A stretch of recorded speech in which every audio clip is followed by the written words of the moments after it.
Hey, everybody, welcome to another episode of Wellness Blueprints. I'm Jess Milner. So glad that you are here to nourish your roots with me. I am a functional bloodwork specialist, master nutritionist, quantum energy healer.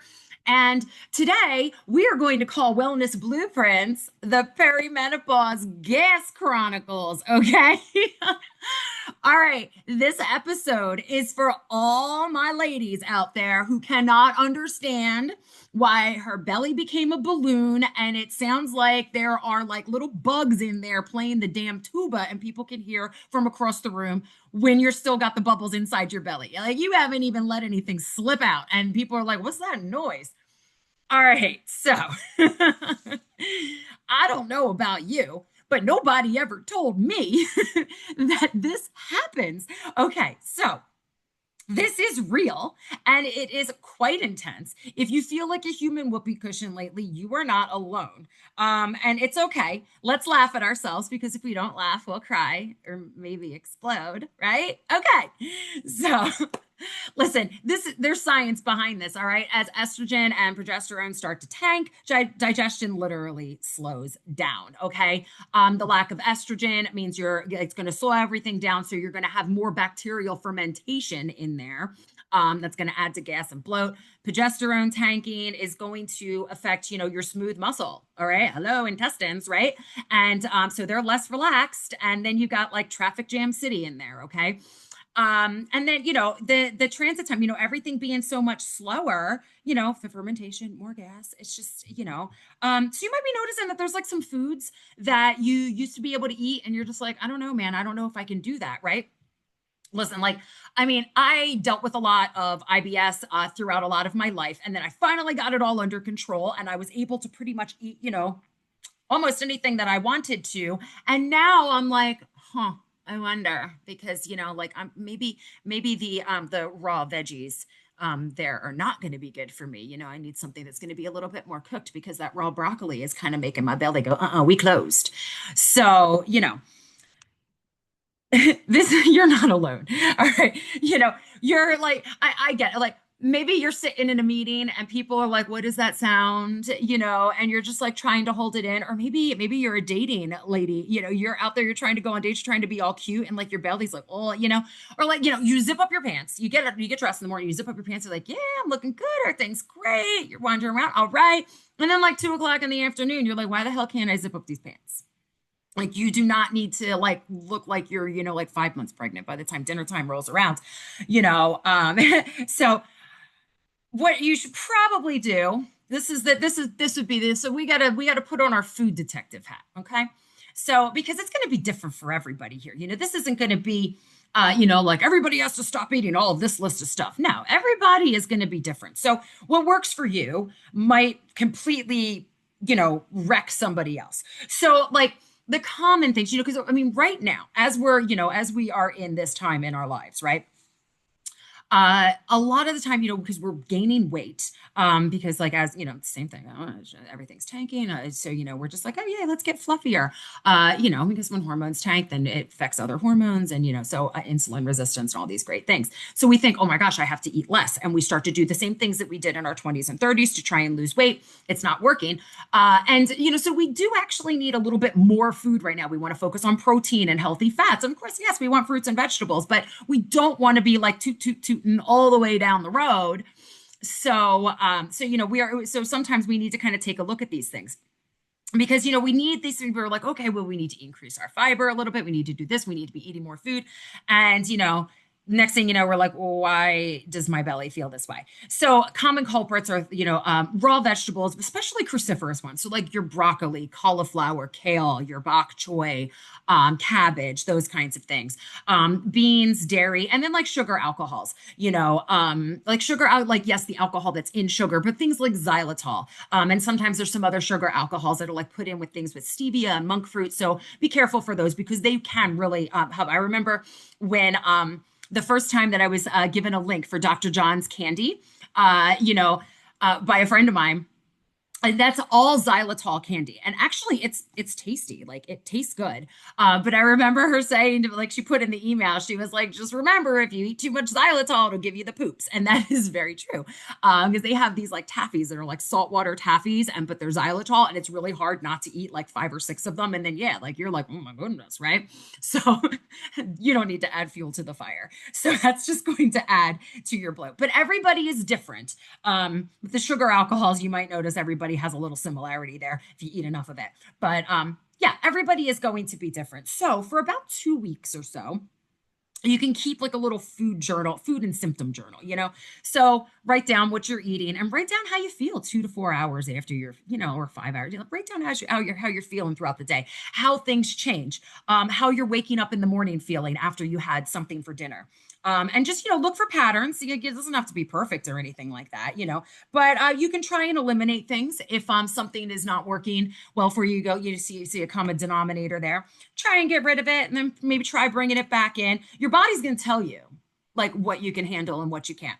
And listen, if you're anything like me, you're kind of like, all right, so unless I have like a serious like sensitivity, I've got something that I'm really, really trying to handle, so I have to avoid certain things, or I have an allergy or something, I really don't like anybody telling me that I can't eat something that I want to eat, like I'm just like, I'm like, oh no, we have to be all like low carb and stuff. I'm like, listen, sometimes I need me a delicious grilled cheese and I don't want to hear any shit from you about it, so I understand.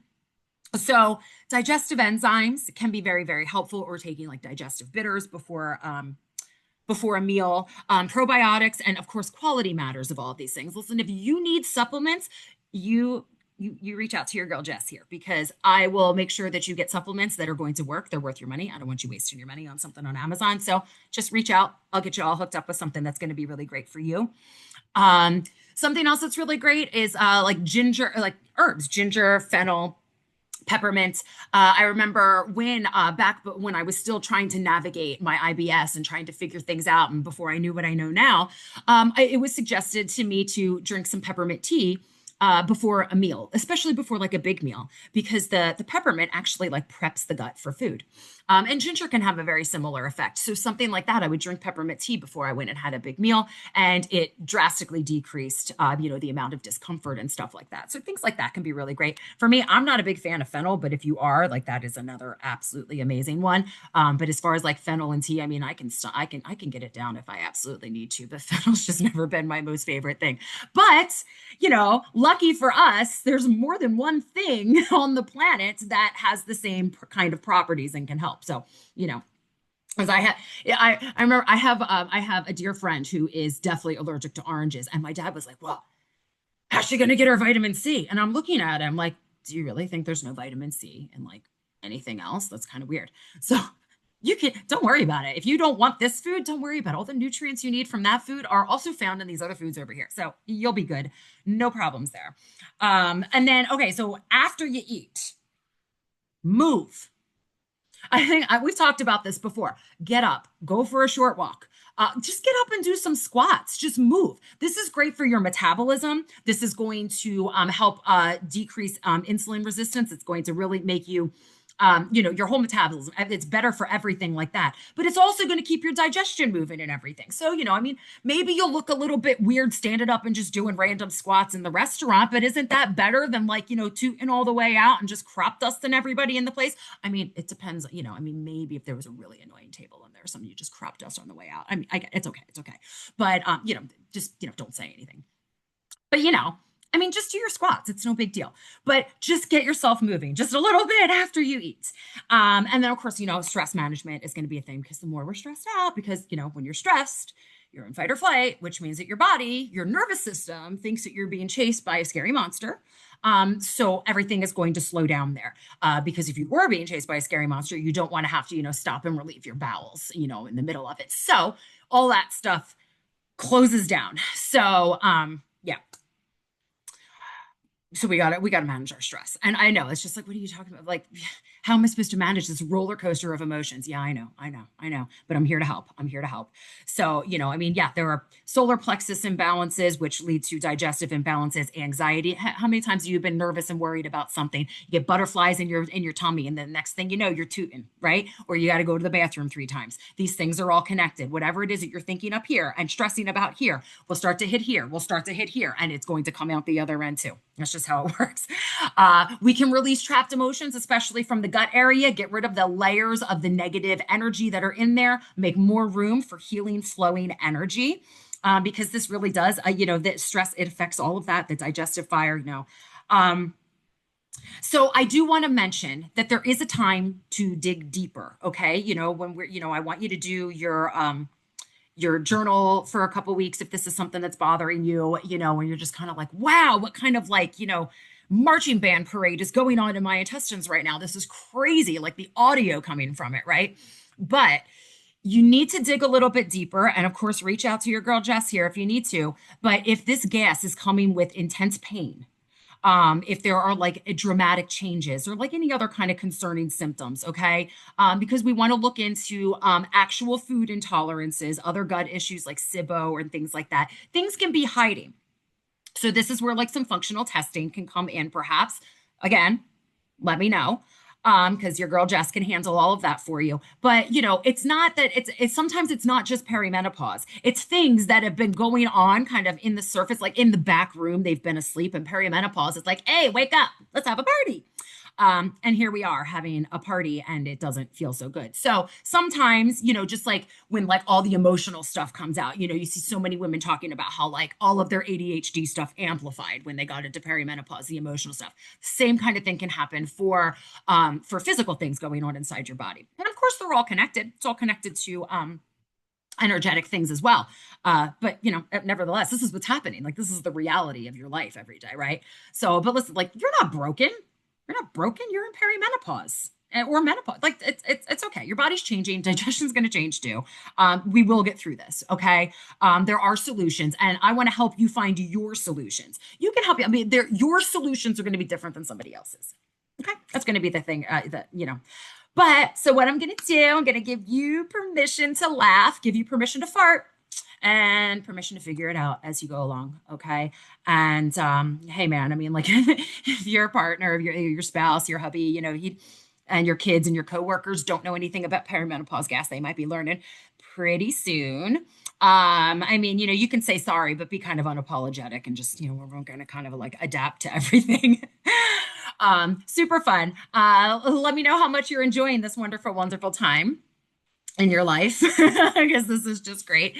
Let's see. I always like to give away something for freebies. Let's do our quantum path to wellness. Go ahead over to go.deeprootedwellnessid.com/quantum path and grab that and download that. Your quantum path to wellness. It's my free gift to you. Go ahead and subscribe to this. Leave me a 5-star review and share this with somebody. I know you've been talking to somebody about all the gas. I know you've been talking to somebody about how you're like, wow, what's going on in there? So share this with her so she knows she's not alone. All right. Yep.